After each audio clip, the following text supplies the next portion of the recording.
Какво правите в момента?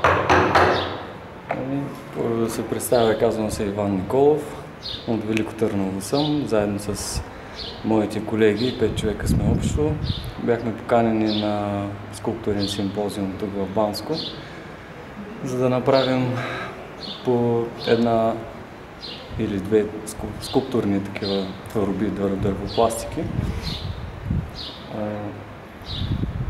Инициативата е организирана от община Банско, организация Произведено в България и катедра скулптура към Велико Търновски университет.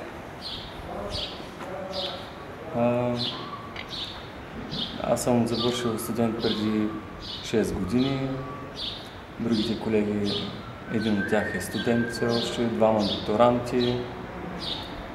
И искам да благодаря на организаторите за поканата, тъй като това е още един шанс за реализиране на една такава творба монументална, на открито. А какво правите в момента? Скулптурата? Какво представлява? Това, което правя аз е кукер, маска, кукерна маска, която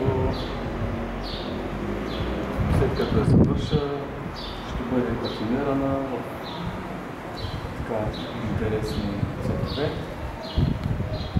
и ще бъде изложена, монтирана тук в градска среда, в центъра на Банско.